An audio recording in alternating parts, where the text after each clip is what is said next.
Hello and welcome to another episode of Ivy Backed. I'm Austin Harrison, and I'm excited about today. There are some cool campaigns, and then one on Gamefound. I've not covered on anything on Gamefound before, so I am pumped to take a look at that. We haven't really considered that from a studio standpoint on launching our own games there. It's something I want to ask the chat about today, just to see if people are interested in us looking at that. But it is an interesting platform. If you don't know anything about it, we'll cover more of that in a second. First, we have a giveaway for last week. We are giving away Moonrakers Kickstarter exclusive edition, and that is going to be from our Ivy backed episode looking at Valor and Villainy. We also looked at Six Siege and graphic novel adventures from Van Ryder Games. We wanted to do a comment around Valor and Villainy, and so we're going to go ahead and pick a comment from here. All right, Yashura K. The box cover looks really nice, and though I don't think that warrants me getting it, unfortunately, if I chose games based on box covers alone, I might not own some of my favorite games, and I would definitely own games that were not my favorite. So I'm definitely there with you. Yushara, you have won the Moonrakers Kickstarter exclusive edition. If you can reach out to me on Discord, I would love to, I'd love to get you a game as soon as possible. So just reach out to me on Discord and other social media website. If you get in our Discord, there's a link to join that in the description of all of these videos. Just direct message me, Austin, and I'll make sure that you get that game. If you aren't on our Discord, everybody else, you should really join. We have a whole area for creating your own game if you're working on your own game, where we have playtesters that'll play your games. We playtest our games. We talk about Kickstarters. We talk about life. We talk about Gen Con, which is coming up really fast. We will be there if you guys will. Would love to hear about that because we'd love to meet you. We bought a big booth this year, so it's gonna be a whole lot of fun. But yeah, real quick update on Scarface. This thing is cruising. We covered this 2 weeks ago. It is a publisher out of Spain. They made a crime, a gang crime in Chicago board game, and I love that they took that shot because it has been wildly successful. It is 10x their goal at this point. And we're actually having them on Ivy Games Weekly on Friday to talk to them about the success of this campaign. So I am really, really excited about that. Ian, hello. You have made it to a live stream of this. Wonderful. Hey, Matt, nice to see you. Dane, good to see you as well. Aaron, hello. Wonderful to have you all here. Thanks, guys, for joining in. But yeah, Scarface, guys, this campaign is blowing up. First time creator, 600 grand is a lot of money. So really excited to talk to them. All right. First, we're going to be talking about Gamefound and Wild Assent. I have never looked at Gamefound. I don't know what the back end is like. A couple people in the Discord asked me to do like a comparison video between the two. And while this will kind of approach that a little bit, it's not going to be like a deep dive in the behind the scenes, though I will talk a little bit about some of the programming or some of like the smart objects things that they've done. Because there are things that are just tracked way better that takes pressure off the developer, such as stretch goals are automated, right? Like you don't have to post a new graphic every time a stretch goal is unlocked. Like they just set the stretch goals and there's a little bar that shows when it's going to be unlocked. And then, hey, it's unlocked. If you're looking at the top right of this right now, you see that we're almost to a new stretch goal at 250K. And all of that will happen automatically. It'll all update on the page. There are things like that that are amazing, right? It's automated. It saves so much time for the people for the creators of this campaign.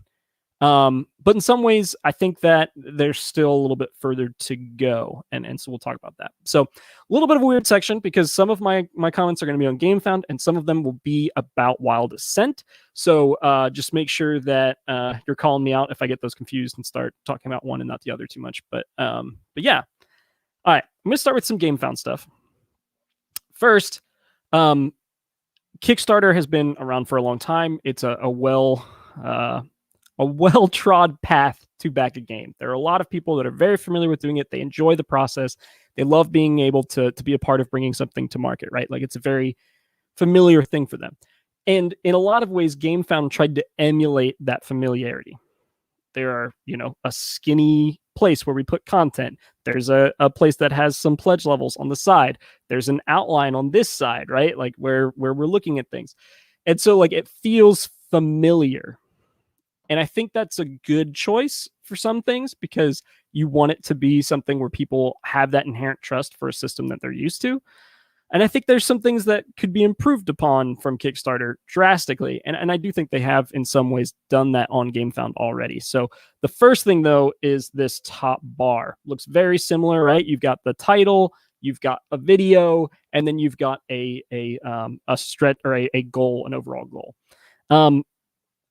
I love that this is more automated, right? They've got the next stretch goal to unlock right here, like right up here at the top where you're looking, and it's got a back the project thing. Like it looks very similar to Kickstarter, but it's got some added functionality. And I think that's really neat. I would be like, well, is that just not there if you don't do stretch goals as a campaign? Is that section just blank and the box is a little skinnier? How does that work? And so that's be one of the things that I'd be looking at in the back end, right? I think it's interesting they have the goal reached in 5 minutes and 27 seconds. That's something that board games usually add themselves, and it looks like that's all added automatically here as well. So there are some of those automated things that we talked about. All right, I'm gonna go look at some. Oh, hey, AntLab Games. Hi guys, nice to have you in the chat. Really excited to have you here. Yeah, thanks, Jacob. I'm excited to look at my first time with Gamefound too. It was really fun. Hey, board game, Alex, you made it on time. I finally have gotten. I've done enough episodes at 4 o'clock that it's not just wildly out there in the ether. And when I'm going to start, this is when I'm starting all the time. AntLab, great to have you in the house. That 7 out of 9 unlocked on the stretch goals need to be fixed. Makes it sound like there are only 9 total stretch goals. 7 out of 9. Where am I seeing that? You know what, Alex? I don't see that, but call it out because I would like to talk about that because there are times when things being automated could really hurt you, right? If you don't have all your stretch goals posted, like you haven't revealed all your stretch goals, and you could have problems like that, right? Where it's like, oh well, it's done, like we've reached all the stretch goals, and there's just nothing in this box anymore, right? So like not having it automated can be good a little bit. Scrolling on the stretch goals, I will. Thank you. All right, another thing that I like. And something that would be so easy for Kickstarter to do. Like, it's like literally, I am not a coder, but it seems just like a day's worth of code. Is this sidebar? We've got all of the things. We've got a miniature section. We got a gameplay section, a playthrough and review section where I can just click on it and it takes me there. Kickstarter already has this. Let's look at this just real fast. They have this. They have story, risks, and environmental concerns. Risks and environmental concerns take about 2% of every Kickstarter page. There's just nothing there, and it's always just story and then those things. It's like, why even have this? Like, add in some functionality for us to make this better, right? Whereas it just looks so much easier on this sidebar for this. Yeah. So, thank you, Alex. Yes, Nathan. Just trying to provide a publisher's point of view, definitely not like a negative critiquing point of view, but just looking at things and talking about decisions behind different choices on pages, where they place different sections, what kind of incentives are they doing, whether it's KS exclusives or if it's, doing some 24-hour time stuff, how they're handling shipping, how they're handling production, what they're doing as far as, comments and all kinds of different things. We cover a different gamut of things every week. This one specifically is going to be talking about Gamefound for the first campaign, and then from that we're going to be talking about an RPG campaign, and then also Villagers expansion campaign. Which, gosh, it's a very simple page, but they really nailed a few things that I'm excited to talk about. All right, tagging system. This is lovely. Not just the genre tagging thing, like that's normal. Everything has that. The comments section of the pledge man, not the pledge manager, the comment section of Gamefound has tags. And so if I have a question about that, I look over here and I see, oh, look, that. And now I see, oh, look, they already responded to this. And it looks like that is covered, right? Like I can look quickly and see answers to things and be like, oh, shipping or FAQ or stretch goals, or is there a translation? Oh, there's a translation tag. Hey, does the graphic novel have a translation planned? I had that same question. Now I know that it's answered. So like, obviously this is the first day. Not everything's been answered yet, but like having that, like I can just refer people to that. The comment sections are so hard to run. You basically have to have on a big campaign, a full-time person that's just answering comments. Usually for the first day, that's all they do. And That is so hard. It's so hard to put all of that and answer the same question 27 times. And it's just like, I bet they get less questions because some of them are just answered right here. And I love that. It's really neat. It's awesome. I really like that. Okay. Things I don't like just right off the bat. There is on this bar thing, the featured pledge level. And it's where the pledge level will be on Kickstarter, right? So I can either select this reward and it stays with me the whole time. That's just the same content the whole time. Or I can go to choose reward section. It takes me to an actual reward section breakout here. All right. Why don't I like this? One, give me more design space, right? Like, don't narrow me down. That's one of the problems with Kickstarter is like you're in this very narrow thing with very little functionality where it's just like that's all I have. This is the same information the whole time. And I get they're trying to feature that. There are some positives, don't get me wrong. There are some positives like pushing people to this campaign level or pledge level because it's very big pledge level. But like I'd much rather have those 2 more inches of design space as a developer than have that one thing sitting there. Or I'd rather have all of my pledge levels. One of the things I love about Kickstarter's page is I can be looking at the page and then also be looking at the different pledge levels. So like if I'm all the way down here, I can be like, wait, is that in this pledge level? I actually like that about Kickstarter. I think that's a positive for them. And I think that this was a mistake to have it be like Kickstarter. You kind of Gamefound improves upon Kickstarter in a lot of ways, but when you're deciding whether it's good or not, like Kickstarter is very outdated and there's tons of things I would change. So just like improving upon it, but having it look fairly the same, I would say is going to be a mistake in some areas and a good thing in some areas where you want it to feel like a familiar pathway. So tabling that for a second. Oh man, Nathan, I've had Alex's comment up forever. Sorry, Alex. Sweet. Oh man, everybody's in the house today. Hi, Game Brigade. Glad you guys are here. This is awesome. All right, cool. I'm going to move on to a couple of things about Wild Assent and then come back to Gamefound. 72-hour early bird. It's a little bit longer. I've seen 24. I've seen 48. 72 is a little bit longer. I don't think that's a bad thing, especially on a massive campaign like this, where you're giving like a little bit more breathing room for people to get this free thing. I want to come back next week and remind me and see what is here after 72 hours because it is the entire header image right now. Like usually you have like a header image and then the like 48-hour reward thing. And then once the 48-hour reward thing is over, you just rip that out and then whatever is under it comes up. So in this section, like this is the header image. And so I'm curious what they're going to have here instead. Because if it just starts with this white text thing here, I'm going to be a little disappointed that there's not some kind of grab your attention art graphic thing there, which I think is great right now. Like, don't get me wrong. Like, this is not a mistake. This is wonderful that they're really drawing attention to this. It's a cool mini. You're going to hear me say it a lot today because these minis are incredible. All right, Matt, the featured pledge level works here like a reminder. Okay, let's have a look at whether the game is worth the pledge. Yeah. But $370, like there's going to be a lot of people not looking to spend that much money. Yeah. So, okay, moving on. So I want to come back and see what they have here later. There were a bunch of comments about what to do to get this. There, you had people adding this as an add-on because I believe it's an add-on after the 72 hours to their campaign or to their pledge because they were confused at how they get it. And in reality, anyone that backs into the 72 hours after that time, it'll just be automatically added in by the pledge manager, by Gamefound. We did that with CrowdOx with our pins. If you backed in the first 48 hours of Veiled Fate, where you didn't see that until, CrowdOx, we were like, hey, here's all the emails of the people that backed in the first 48 hours, give them all this pin. So very similar process. But this is a good reminder for me that like, while it makes sense to me because I'm the person that's designing this page, doesn't make sense to the backers, right? There's no information here on how they get this. It's just that you get it. And so having just like a little bit of text that'll be like, will be in your pledge manager after the campaign funds, really helps just save you on those comments, save you on those questions, which is good. And that's really clear for backers that are visiting this page. Is like, I don't want to have to do extra work to try to figure out how to get this. I just want it to appear, right? So yeah. Okay. Wild Assent, Lavon. I think that's how I'm going to say it. Lavon, I'm not sure. Is a reprint for Wild Assent.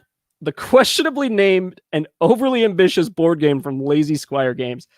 I cracked up when I read this the first time because there's obviously the wild Assent, as in, are they climbing something? Are they giving permission to something with Assent?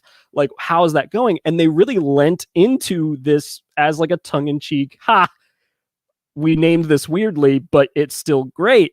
Overly ambitious board game. Nothing wrong with being overly ambitious as long as you can execute, and it seems like they did. From Lazy Squire Games. I love that their name is Lazy Squire. I don't know. All of that. That sentence is wonderful. It is plain text. This is extremely high on a page of this magnitude to have plain text. I'm not opposed to plain text in campaigns. This just goes back to me hoping there's something above this or have this designed when the 72-hour early bird thing goes away. We've learned a lot since the first making the game in terms of design, well, manufacturing, fulfillment. We're taking that hard-earned knowledge and putting it back into Wild Assent to make a great game even better. Then you have an amazing quote from Alex here. 5 out of 5. Alex has given away a few 5 out of 5s recently. And Alex, I think you would agree that it's not because you're getting weak in your handing out of those. It's just that there's been a lot of really good games lately. And what a good idea for them to feature this as highly as they have, because it does two things that I don't think they do especially well on the rest of the page. It brings out that they have a story mode, right? Like a choose. It's not choose your own adventure, but it's a branching story mode. Alex actually went and read the different story paths, which means he was really interested in the story. The page doesn't do a great job on its own of featuring that. This page is about miniatures. Their miniatures are wonderful. So I understand why. I just wish they had also done as good of a job on selling the story, because it looks like they've made a game with an incredible story. And especially if Alex is telling me that, I believe that. So Alex, thank you for a good quote there. We got a what's in the box, kind of more of just like a gameplay components list thing. So many minis. Some of them are absolutely massive. I got to take a drink of water. Give me 1 second. All right.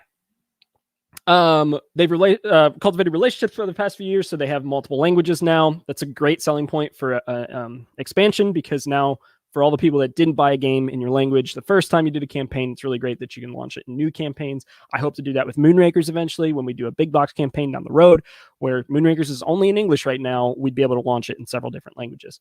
All right, so here's where you get taken if you hit this choose rewards thing. Back to Gamefound, away from Wild Assent, back to Gamefound.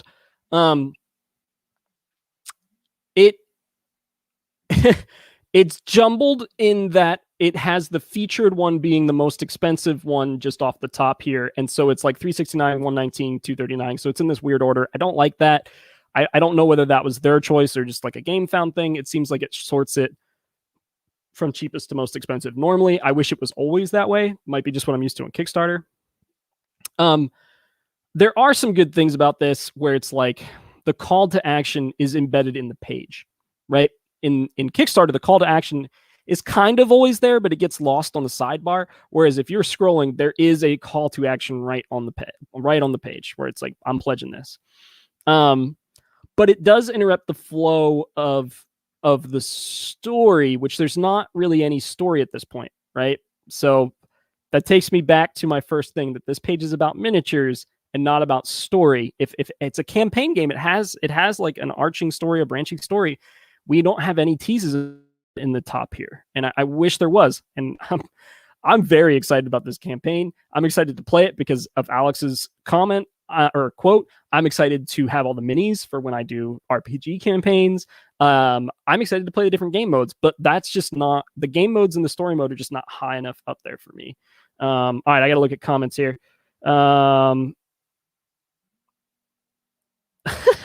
I'll stand behind every single 5 I gave. Such solid games.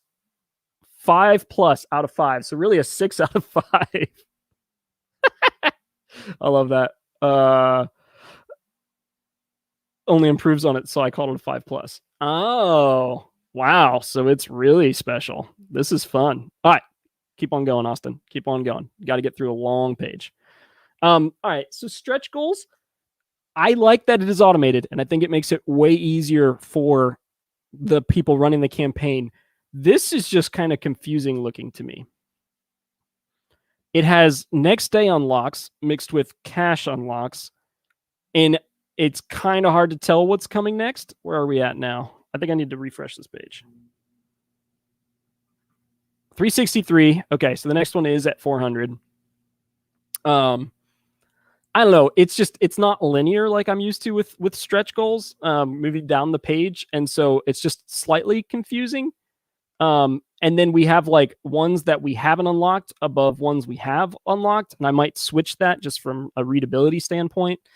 So there's just like small nitpicky things that I'm not knocking Wild Ascent at all. This is all Gamefound things where I'm like, I think the automation is great, but I think that isn't executed super well here. Add-ons. I would not have add-ons here.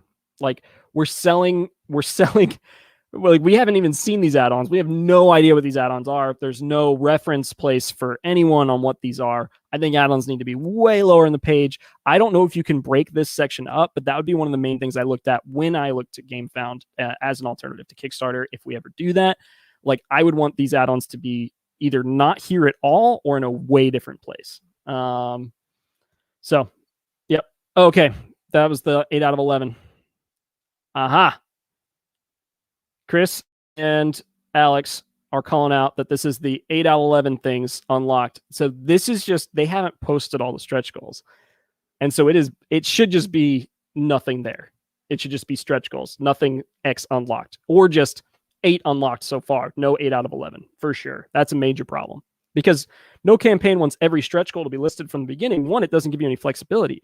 If you do $1 million the first day and you had 20 stretch goals that were from 500,000 to $1 million, and you only had 5 of them on the page, well, you're going to want to add, and I know it's all smoke and mirrors, folks. The stretch goals are definitely not the most open and transparent thing about Kickstarter and crowdfunding in general. But like you would want to add some cash to those to keep people excited the rest of the campaign. Like how well you do on your first day affects the stretch goals for the rest of the campaign and their pledge levels. Very few campaigns that I've seen have all their stretch goals on the page from the get-go because they want to be able to spread those out and have excitement throughout the entire campaign. All right. There is that 8 out of 11. Thank you guys for filling that out. All right. Pledge content summary. What I wish you could do, and this would be a departure from Gamefound and from Kickstarter, is that this pledge content summary had a sidebar thing that was tied to it that was this. So I would have a featured purchasing button here for this page, and it would just be stuck on the page there for the duration of that section. All right. So this bar would scroll, this like buy thing on the side here that I'm talking about. You see my mouse hovering over it, I hope. I wish that would scroll with me for while I was talking about that section. And then as soon as I got off of that section to a new one, because these are different from each other, I wish a new one appeared right here and I could look that and it would just scroll. That way, if I found the one I wanted to buy, all I would have to do is go and click that one. I wouldn't have to go read anything. I wouldn't have to go back up to the top. I wouldn't have to go back up to the middle. I could just click buy now. And that does not exist. I also wish there were just a buy now button embeddable on the page, right? Like Gamefound should have that. Like just put a button right here that is buy this version and have it hotkeyed like or hot linked into that button. Like there's already a button here. Give me the ability to put a button here. Any website maker in the world at like free website level creation we're talking about has buttons that you can program to do anything like that. And like that's one of those things where I'm just like Gamefound has made a Kickstarter clone, make it better. Like allow me to put buttons right here in the thread. And maybe they do. I haven't seen them in a single Gamefound campaign. So sorry, I'll stop yelling at Gamefound for that. But like this is so confusing because now I am trying to match what I am looking at here all the way back up. It's not on the sidebar and it's not here until I get up here. Also, this one has 4, this one has 1, this one has 2. This one has 7. How do I buy this? I have no idea. So there's like, once again, I am not talking about Wild Ascent. I am talking about Gamefound. I think there are some great things that Gamefound has done, as I talked about in other places. This is nothing against Wild Ascent. We are going to back this campaign 100%. The only reason I didn't is I forgot my Gamefound login. I have to figure that out. But like that made me mad where I was just like, how do I even buy this? I have no idea. I just don't. And someone in the comments will probably tell me. But yeah, we'll move on from that. Shift back to Wild Ascent. This is nice in that it gives you a nice breakdown of the different levels we're talking about here. And these box arts are sweet. This one looks like Ember Spirit. If anyone plays Dota, the bottom right one looks just like Ember Spirit to me. And believe me when I say that's not a bad thing. I think it looks awesome. I love all their box artwork. The artwork in general is incredible, just off the charts good. Makes my nerd heart very, very happy. And then the size of these minis. There's a mini section, which I can easily just click and look at. It's incredible. That talks about the scale of these things. Thank you, Gamefound, for that. You know, I was just mean to you, but we're back. Like, this is incredible to see this. I've seen this on a few campaigns. Last week, we talked about one campaign. I can't remember what it is, but did this same thing, but their scale was nowhere near this drastic, where like 120 millimeter mini is huge. And this is the free one. This is the 72-hour one that they're giving away. So really, really cool. All right, back on up to pledge content summary. Okay, so detailed box content. This is not a negative with Wild Ascent, but just a critique is that this is very drawn out to where we have these two things, but then it's what's in each box. I might have preferred to see that tighter, as in like it has the 2, and then it shows me what's in those 2, and then it has the 4, then it shows me what's in those 4, and then it has the 6, and then it shows me what's in those 6, because I'm still having to like go back up and down. I found myself scrolling up and down on this page more than I even went on Kick. I do that a lot on Kickstarter. They have these nice sidebar things that help me do it, but I still had to do it a ton because the pledge levels weren't right here on the side. Alex said, I'm going to be sad when I throw those boxes out, but I always consolidate. 7 boxes is so many. Like, I would prefer to have a miniatures shelf and consolidate everything else into a box, right? Like, I'll use those miniatures for other things. I'll use them for D&D. I'll use them for whatever. And then just put all their cards, because obviously the miniatures each have their own cards and a bunch of other stuff. Put those in a box, and I'll bring it out. That's what I do with my even Imperial Assault, or like my Star Wars Armada minis. Like, those are all on a shelf, and then all their cards are shoved in the box, because it would never fit in the same box. Anyway. Yeah, I think the structure on Gamefound is more flexible anyway on Gamefound, the structure of the page. Okay, good to know, Matt. I do need to get in there. All right. I've started cutting the box cover off when I'm about to throw it out. Then I'm just going to glue them on a large board and make a giant collage of my favorites. Incredible. I love that idea. My wife will make a quilt. It'd be a very uncomfortable quilt. I'm skipping over a bunch of minis just because that's what 3/4 of this page is, and I'm not going to read you every single name or look at everything. But let's be safe to say there is a ton of content in this game. Like, the content level is off the charts. That was like the second box, maybe. I don't even know what box I'm on at this point. We're going to skip through a lot of these boxes. There's some scenery tokens in this one. That's pretty cool. This one's just minis. They're not even playing anymore. This is just minis. Look at all of that stuff. That is a really cool mini. All right. I could just get lost looking at the minis. So we got to skip through this, or I'm never going to get through the show. Oh, shoot. We're already 30 minutes in. No. Oh, so many minis, guys. Like, there's a reason that this... I don't... How are they putting this many minis, even in like a $370 game? It's so many. It's so many. And what even blew me away even more is their base game. They can't use those mini molds, and they remade all the mini molds. This is fun. So when you're making a game that has plastic molds of any kind, or metal molds even, so like Moonrakers, it was the coins and little plastic ships. Veiled Fate, it's the minis or whatever. Like, we make those molds once, and then we can use them forever. Like, it would take a very long time for those to wear out, right? So when we do a reprint, it's cheaper because we don't have the startup costs of, $5 to $10 to $25,000, depending on how many molds you have. So it lowers your startup cost, your fixed costs on a campaign. So for them, I was expecting, oh, well, they're able to add in all these minis because their first campaign, they had all the molds. Well, then I got down to the bottom. Let's see if we can find that. I want to come back to gameplay, so I'm going to skip down to miniatures. We won't be able to manufacture Wild Ascent miniatures in Unicast again. I probably would know more about that if I had paid more attention to their first campaign. I don't know what Unicast is. So you're going to need all new molds for all the minis from the first campaign. With it certainly comes an opportunity to outdo what we did before to make Wild Ascent miniatures even better. So this is huge of them, and I want to outline why, because like, if you're just a layperson, you're like, oh, cool, they redid some minis.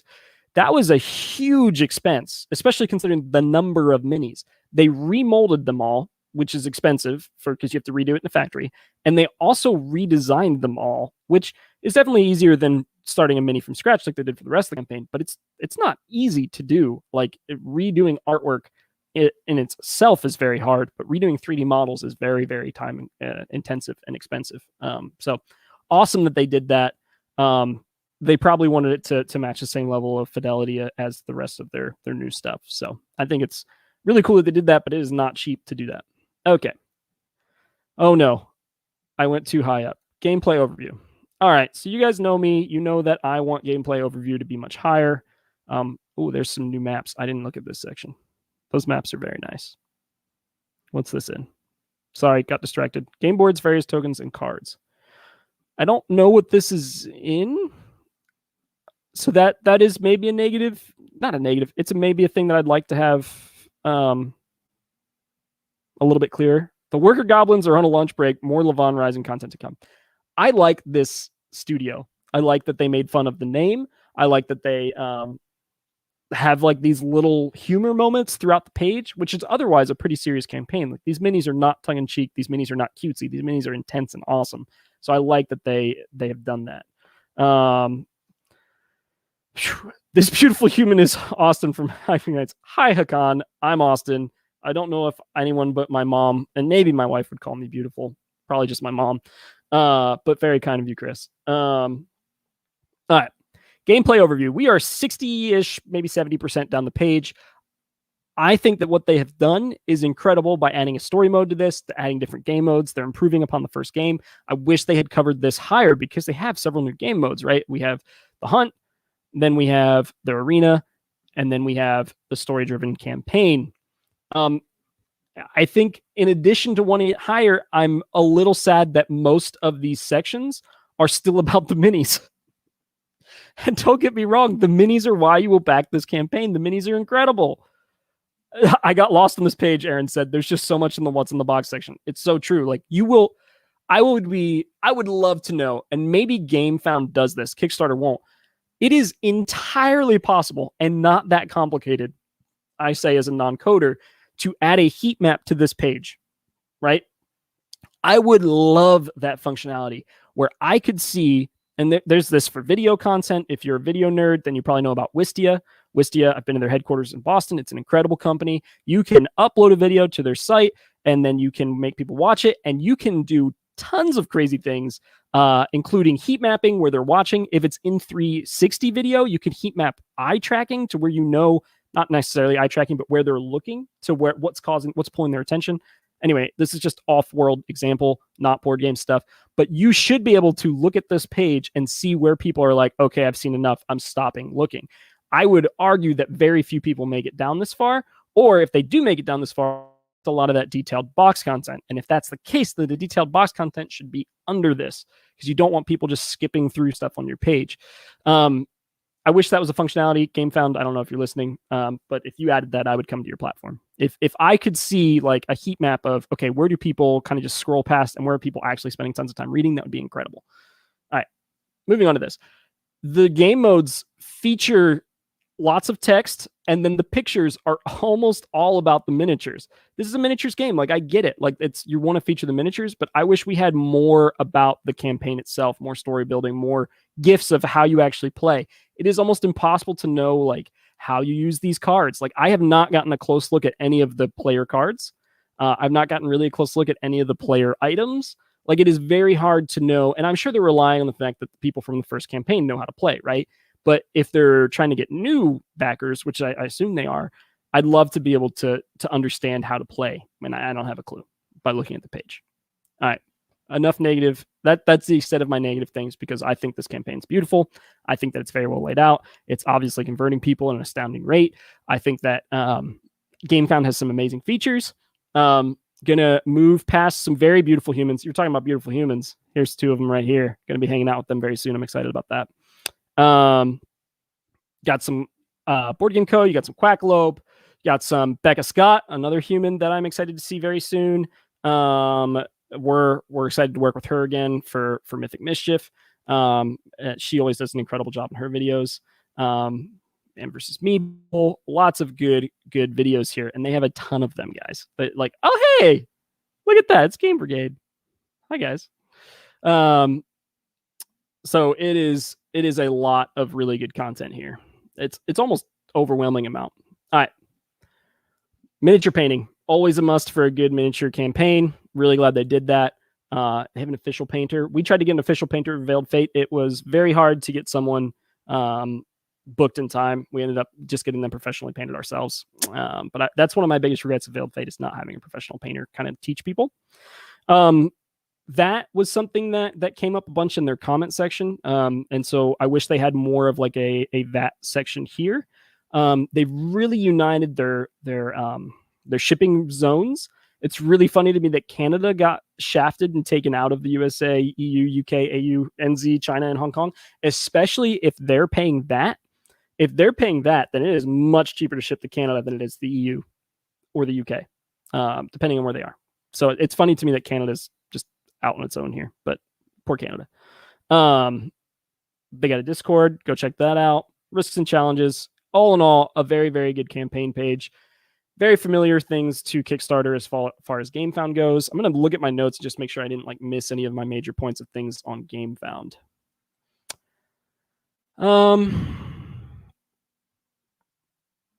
Yeah, I think I hit most of what I wanted to talk about. Any questions or any comments from you guys about Gamefound before I move on? Dark Fox, as someone that doesn't care much about minis, I'm quite bored by this page. Sorry, Dark Fox. I will say that the game itself is getting rave reviews. I don't think this page sells that side as well as it sells the minis. It does a fantastic job selling the minis, but I do think the game itself is worth it outside of the miniatures based on what I've heard and watched. Doesn't 17 to 25 seem really low for EUS, EU, UK shipping? Is there someone else that see them eating real shipping costs? Also, yes, Austin is a beautiful. Thanks, Garrett. Oh, it's incredibly low, Garrett. Thank you for calling that out. They have it on a sliding scale of like the more you order, but they are definitely eating money, even on just two boxes. This is feasible where, like, you know, depending on the size of the box, like Moonrakers, I think the first time we did this before pandemic, we were shipping at like $14 or $15 in the US. And adding 2 games to that doesn't double the cost by any means. These shipping prices are based on the estimate on weight and size of the game boxes without stretch goals. In addition, shipping costs may rise as they have in the past year beyond what we were able to compensate for. So please keep that in mind when backing this or any crowdfunding project. Man, everybody's having to put disclaimers like this. It's a good idea too.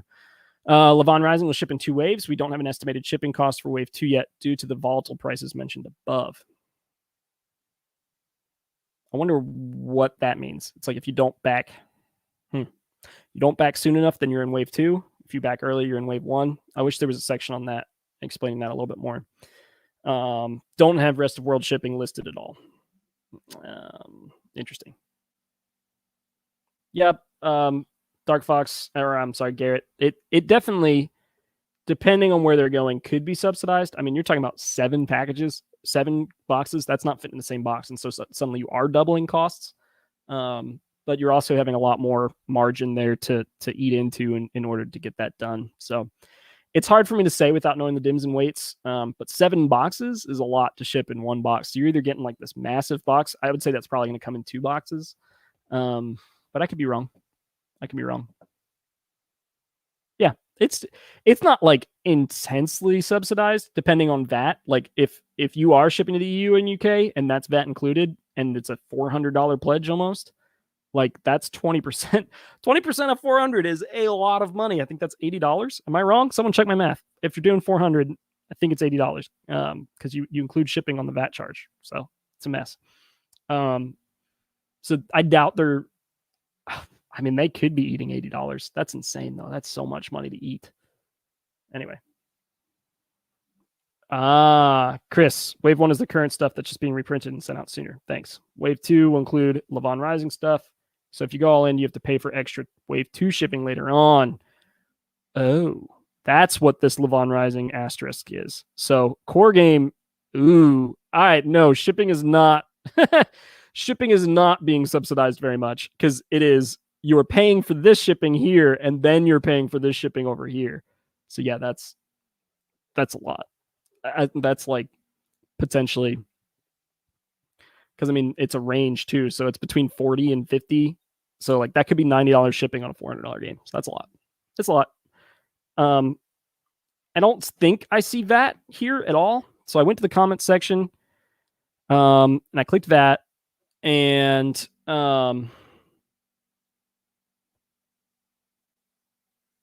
yeah, there's definitely a lot of conversation around that. It's a hot topic discussion at the moment that I don't have an answer for yet. We'll be making our decision by launch. So I guess they made that decision.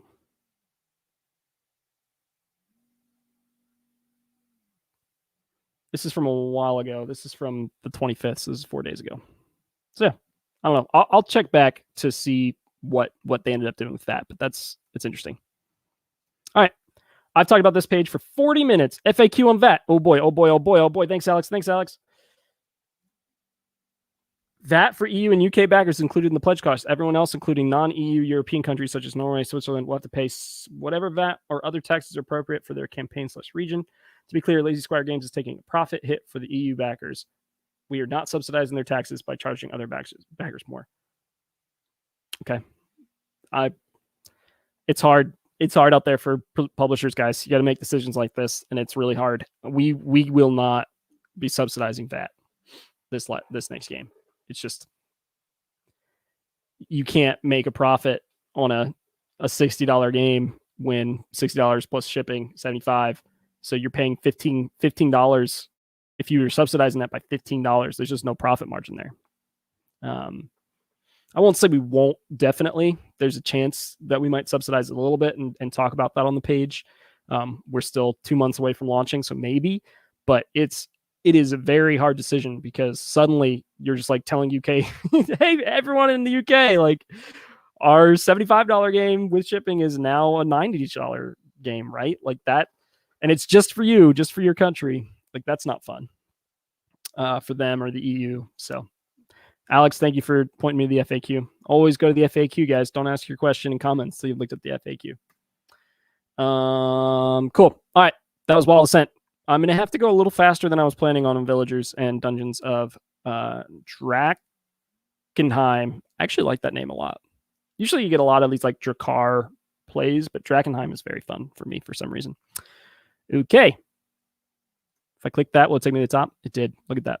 All right, Villagers. Who in the chat has played Villagers, the base game? I'm curious. I have not. I did not back this the first time. I saw the campaign the first time. I did not back it. I regret not backing it because when it delivered, everyone was raving about it. It's definitely a lighter game. But I think that this expansion page is wonderful. It is very simple. It is not extremely flashy, but they have answered some questions. They have made some really good expansions. And then they really, really nailed something that bothers me about other expansion pages, and that is the accolades of your first game. Aaron says, me, wonderful game. Good to hear. Alex, do you like it? All right. Hey, the dad says, I'm watching live for the first time. Thanks for being here, and you should definitely watch Alex's videos before mine, but thank you for supporting both of us. Okay. Villages. All right, almost 100K first day. Villagers, excuse me. How rude of me. The story so far. Okay, so I will start by saying I wish there was something. There is up here, like this is an expansion, Villagers Shifting Seasons. You get to the page and this is just about the base game. I like that and I don't like that. I wish the first thing was the expansion and then it said about the first game or something like that. Villagers launched on Kickstarter in 2018 and got out of hand quite quickly, finishing its run just shy of 14,000 backers. Huge for a first-time game. The original plan to ship games from a spare bedroom had to be revised. I love that. It's endearing just right off the bat. You're like, this is just a passionate person that had a game and wanted to make something great. And most of those do not end up as successful as this is. And I love that they called back to those roots of, we were planning on just delivering this from our house. And it just blew up. And it blew up because it's a great game. And they talk about how you play, what it's like. They have some gifts. They have different like mechanic things. Production chains are at the heart of the game. If you want to watch a video, you can do that. If you want to read a PDF, you can do that. If you only have 60 seconds, you can go watch Sarah Shaw's video on how you do this in 60 seconds. Villagers has been reprinted several times and translated into 11 different languages by our international publishing partners. So this thing is huge. They've done many reprints. Usually you don't do a reprint that's smaller than your first run. And if they already had 14,000 backers, I'd say that first run was at least 15, if not 20,000. Usually you try to do a sizable increase on your run and pay for it with the money that you got from the Kickstarter so that you have games to sell at retail and make more money after that.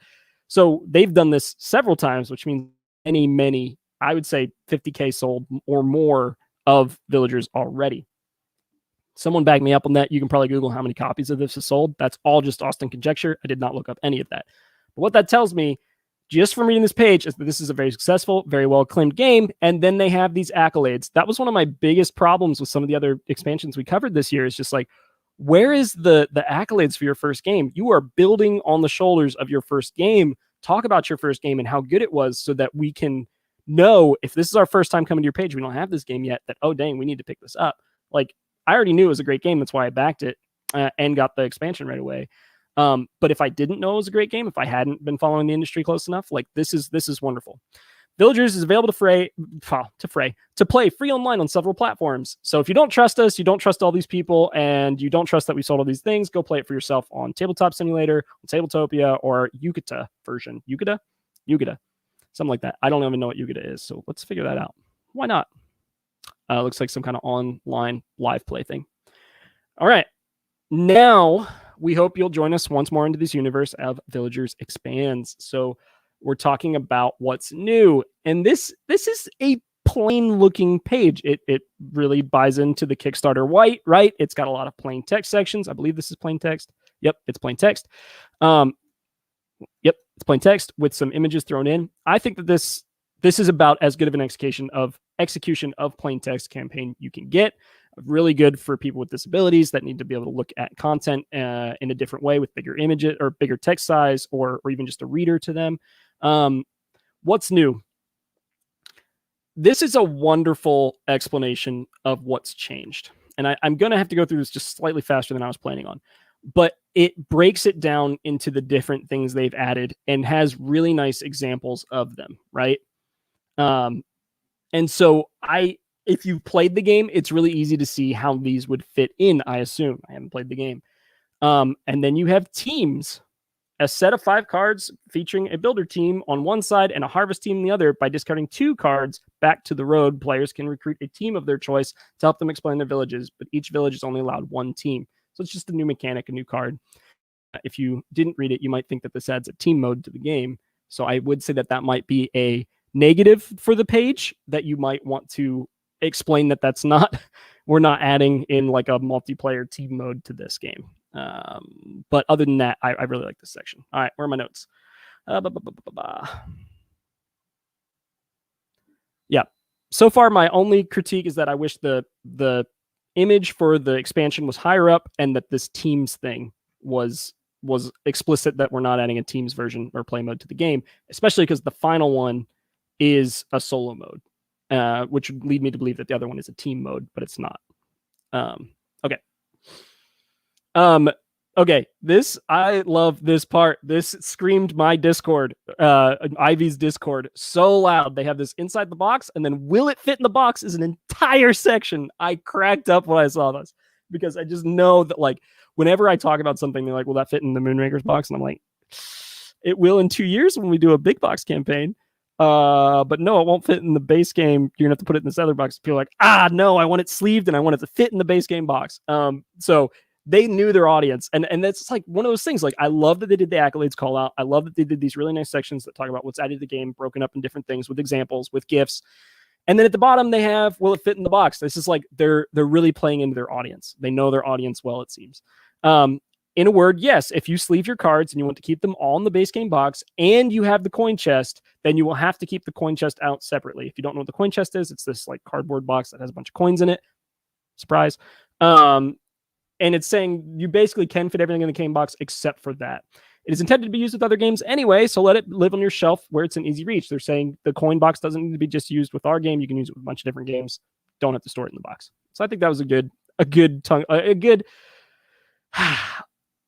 reach out to their backers that love sleeving cards, because I loved this, because so many comments on our first campaign, we did not plan on having sleeves for Moonrakers. Turns out we accidentally made a non-standard card size with those square cards, so there weren't sleeves in existence for that. We're like, oh crap, we gotta make card sleeves. Hey, Nancy, I'm so happy you're here. If you don't know Nancy, that's Emerance from the Discord. She's on so many different IV played episodes, is a huge part of our team. And thank you so much for Nancy for tuning in. Successful Geek, so happy you're here. Alex, sorry, I asked you a question a long time ago and I missed it, talking about whether you enjoyed Villagers. I enjoyed it. Need more plays to form more of an opinion. As of now, wouldn't turn on a game, but also wouldn't miss it. Yeah, I have lots of games. I think that this could be a really good fit for my group. It's got simpler cards, and it seems like there's enough variations in strategy where you could build out a lot of different things to do. All right. Yes, Dark Fox says that's a great thing to add. Shows that they're thinking about the end user experience. Fantastic. I completely agree. I love that section. Probably one of my favorite sections, and it's like this big and like not even designed. It's really small. Anyway, so funny that I freaked out about that for some reason. All right. I'm glad that so many people have played this and really like it. Rulebook.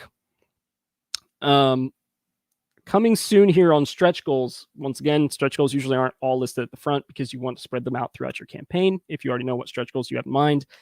And I think that's a really healthy thing. And we talked about that in a negative light on the last campaign. And I think I want to retract that a little bit. Like, it's not just smoke and mirrors. If you if you have a list of 20 stretch goals that you want to do throughout the campaign, and you know that you can afford to do those, and you know that you can have time to implement all of those before you need to go to production, you want to spread those out as well as you can throughout the campaign to keep excitement up.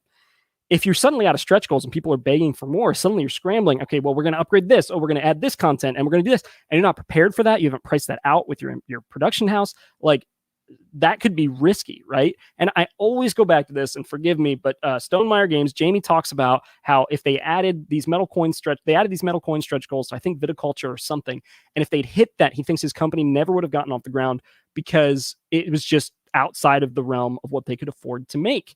And I just, like, that hit me so hard on Moonrakers, where I was just like, I'm terrified of not planning well for something and having it really hurt us down the road. And so for Moonrakers, we just planned to have it all in there from the beginning. We're like, this is the experience we want to have.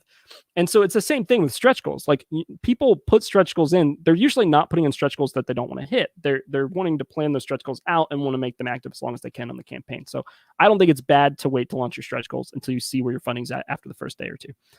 Pledge levels, really, really simple pledge level section. I think it's wonderful. You've got the Shifting Seasons expansion. You've got the gameplay bundle, which is basically everything except for like the extras, like the coin chest and stuff. So add-ons. I want to look at the coin chest just so you guys understand what it is. It's a big chest of coins. You can use it with a bunch of different games. It's not even really branded to Villagers, perfect for Villagers and many more. So I think it's neat. Doesn't look like it's metal coins. I'm a sucker for metal coins, so I wouldn't necessarily get this. But if you're a fan of having a nice coin set of this is wooden, it could be a great add-on that you use in a bunch of different games, especially better than cardboard components for sure. Paid previews, got a good number of those. Got some reviews for their first game, and then shipping, which is the last zone we'll look at. The zones for this are so low on the just the expansion. The shipping is so low for places, which is funny. It's just so much smaller than what we're used to seeing. It's because it's a much smaller box, right? It's lighter, doesn't have a bunch of miniatures. It's mostly just cards. I didn't see anything with that on this, so I was concerned about that. I want to look at where they are. Why can't I find that? Scroll up.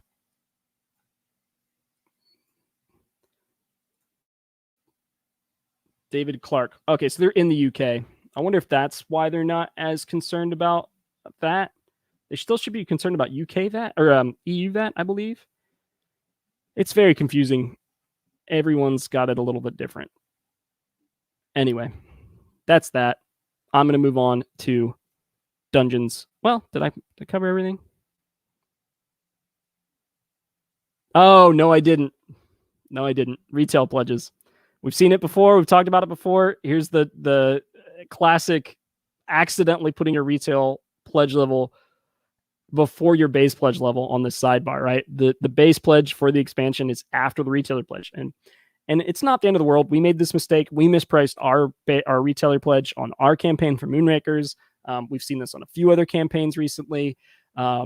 And it's just, you don't want that to be the anchoring point for the pledges, right? You don't want people to see that, oh, well, you know, a pledge or a retailer's getting it for this cost, because that's not even what it is. Like they're just giving a 10. This is just like the entry point for a pledge or for a retailer. Like they need to back at $10 and then they'll figure it out in the pledge manager. But it looks like they're getting it for $10. I would say they're probably getting it less. £10. Sorry, they're probably even getting it less than £10.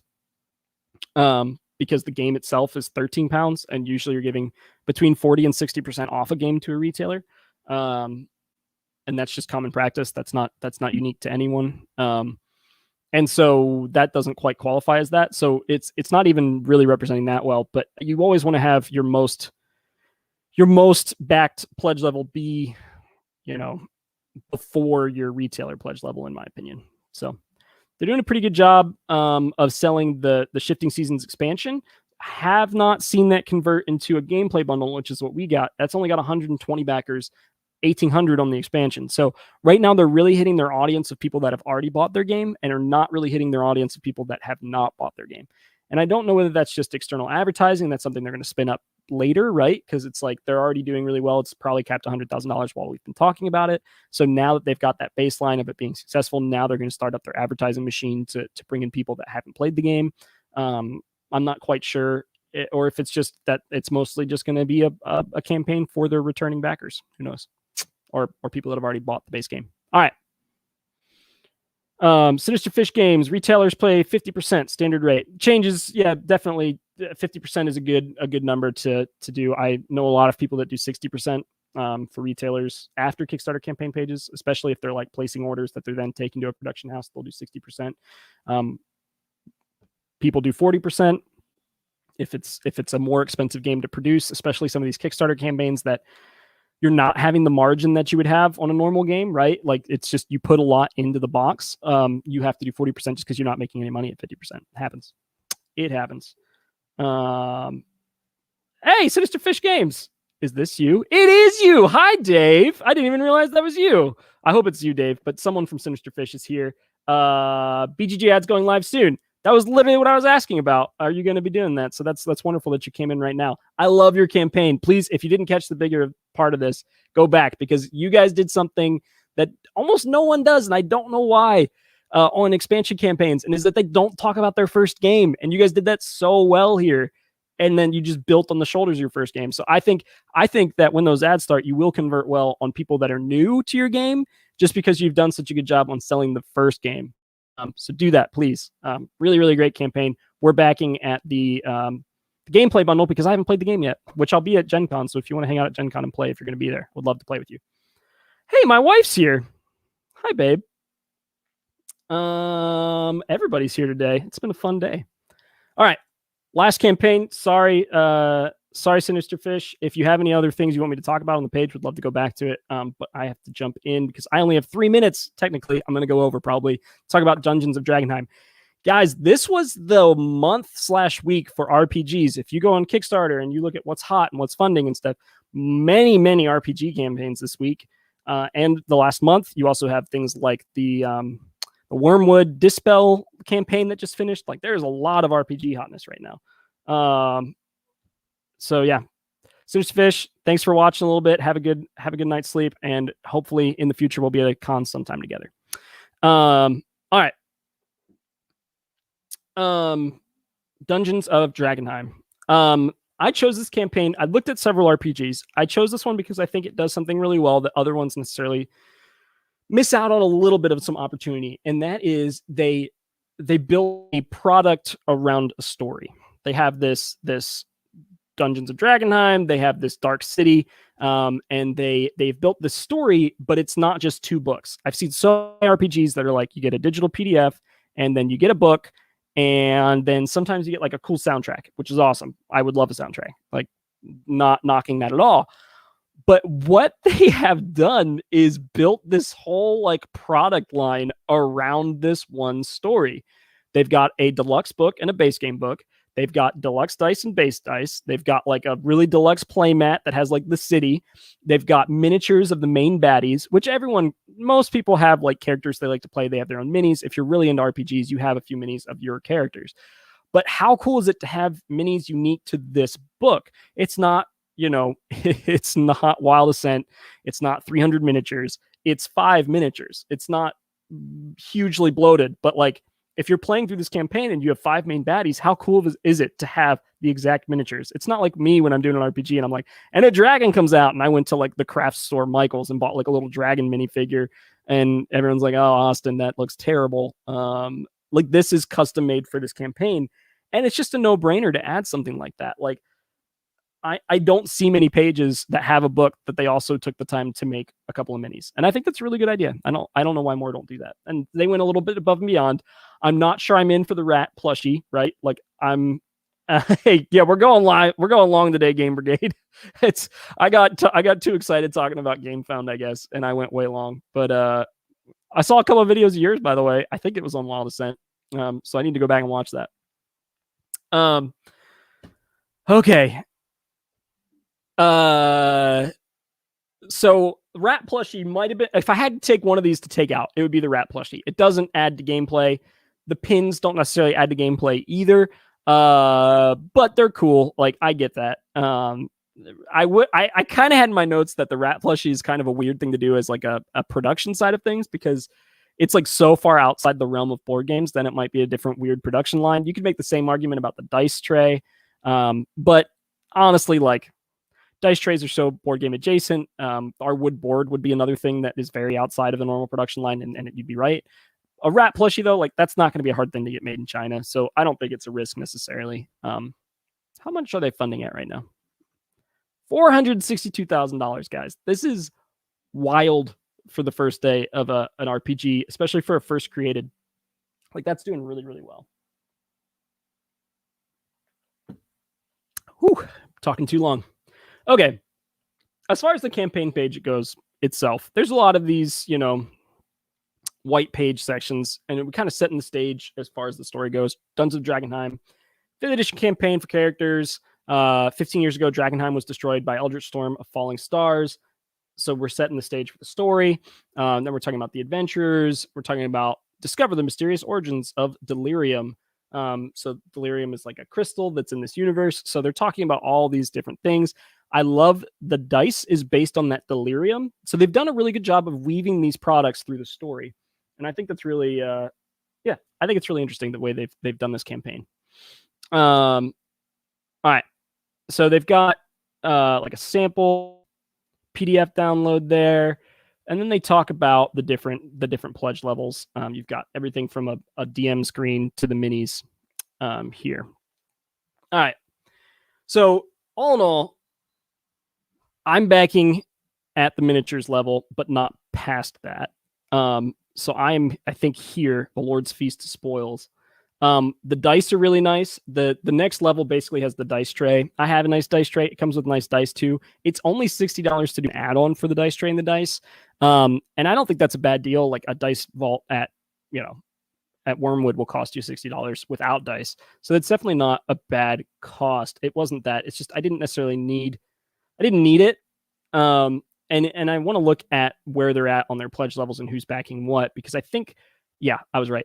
Their highest level has 823 people in it, which is a really, really good conversion rate, considering that their next one behind that, the one I'm in, is only 1,167. So they're doing a great job of having a nice spread throughout their pledge levels. Obviously, you'd love to have a way higher spread to your top, but if you look at their lower ones, why is that scrolling in the wrong thing?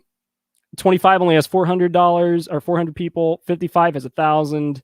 85 has 600. So they're doing a good job of converting people to those top two tiers really well. So that's probably why they're at the 400,000 mark.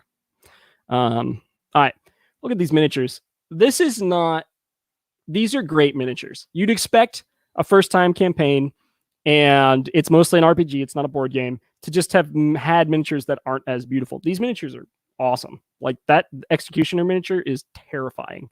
And the Lord of the Feast miniature looks really, really cool. Never seen a wolf with a bow before, so it's unique and its own right as well. Rat Prince, not terrifying necessarily, but I mean, wouldn't want to meet him in a dark alley. Talks about the dice. Had a couple of notes here on things that I would have done differently, and this is one here. The card decks. In the card deck section, they have their 2 decks of cards in this beautiful wood box that I cannot find anywhere else on the page. I do not think it's actually something they sell. I think it was just like an artsy add-on thing of like artwork. And if you can't sell it, I would not have it on the page. I'm just going to make sure it's not on here anywhere. So that was one of my main critiques. One of my favorite things about the campaigns was a very listing of the add-ons and pricing, and that way you can actually go through and see where you're saving money on each of the campaigns pledge levels, because it's like, well, if I'm going to get this, then maybe I might as well just go to the next pledge level, because it just makes way more sense to do it all bundled together rather than a la carte.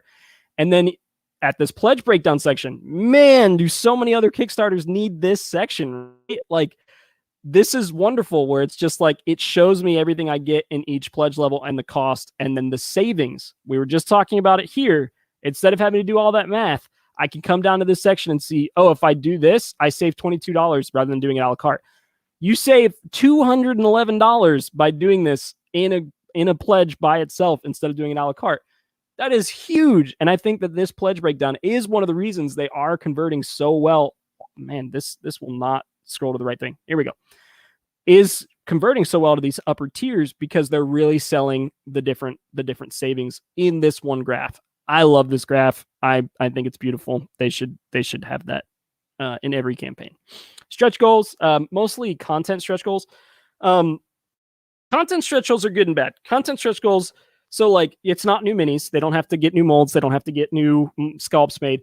It is more development time where they're having to write the stories. They're having to add to the book, and you probably can't print the book until it's done. So it seems like they're probably adding some time with each one of these unlocks, which isn't necessarily ideal, but based on these guys being a YouTube channel that covers this and they write stories for a living, I think that it is probably some of the best. Oh man, I was looking for VAT and it just jumped me away.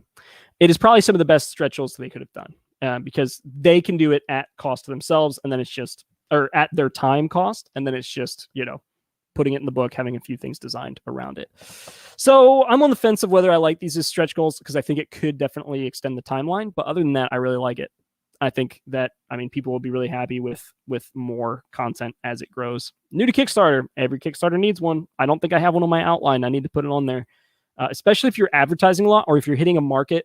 So like Siege 6 should have, I think they did, but have a new to Kickstarter section, because that's reaching an audience that's not normally just in board games. So you want to pull those people in and teach them about it. So I think this is really wonderful. Meet the team. I love that they have illustrations. This dude, or girl, sorry, Jill, is probably a cat. So cannot confirm or deny, but it seems that she is indeed a cat.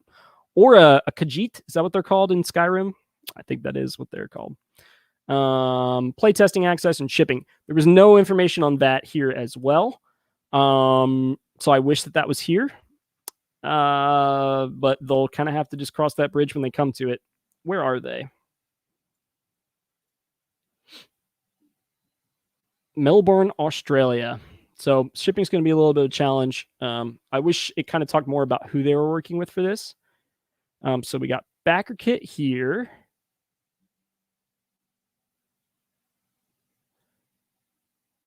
I don't really see anything about their fulfillment partner or how they're going to handle that. So they'll probably have to handle that afterwards and collect that in backer kit.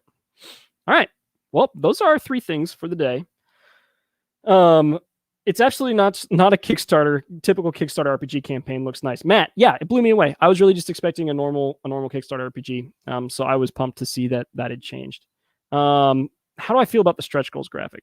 Let me go back to that, Garrett.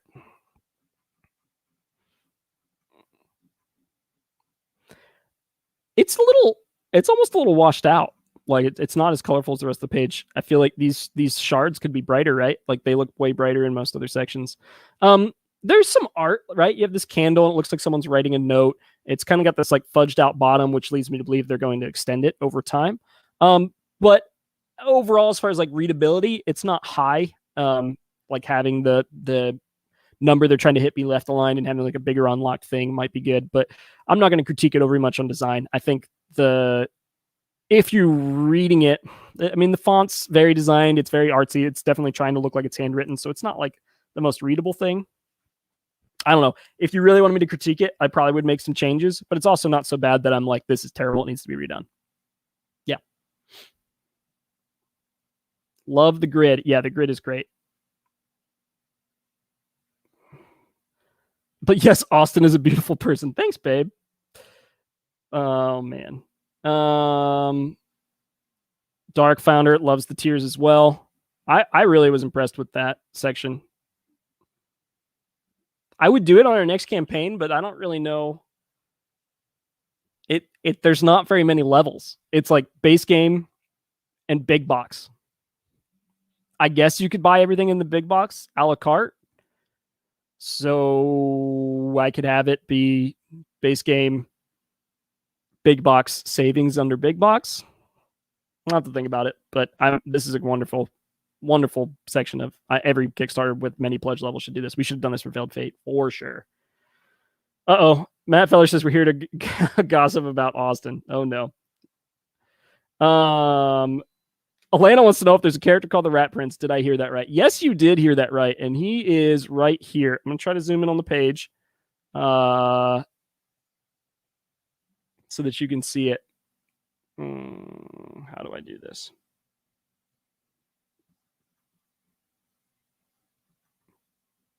Oh, no. I've lost it. It didn't even really make it that much bigger. That's annoying. All right, but yes, Rat Prince is right there. He's not cute, but he's not terrifying either, especially compared to the Executioner. I'd much rather fight the Rat Prince, but I'm guessing he's a lower level boss versus the Executioner.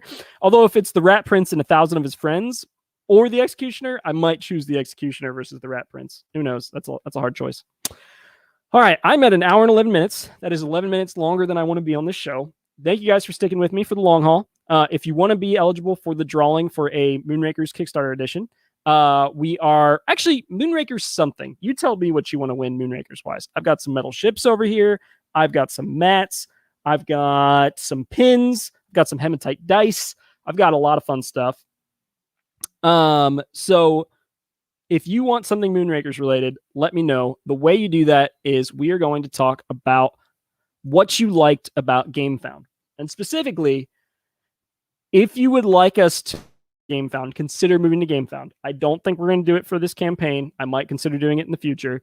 But if you have something that you really love about Gamefound to the point where, man, I wish IV would switch from Kickstarter to Gamefound, I would love to hear about that. If you don't have something specific like that, you can just make a comment on something about Gamefound that you saw in this episode that you found interesting. If there's something you prefer on Kickstarter, anything talking about the difference between the two crowdfunding platforms will work. We'll do a drawing for that next week. Friday, we are doing a episode with the creators of Scarface. So please join for that. That's going to be at 3:30 on Friday. This is Central Time. And then probably tomorrow or Thursday, I haven't decided yet. I'm sorry. Usually I know by now. We're doing an IV Played episode, and we're going to be playing Lost Ruins of Arnak for that. And it's going to be a blast. It's going to be with some people from the Discord. So thank you guys so much for joining this week. Please let me know if we can improve the show in any way. Would love to make it more enjoyable for you guys to watch. And yeah, thanks for being here, and we'll see you next week.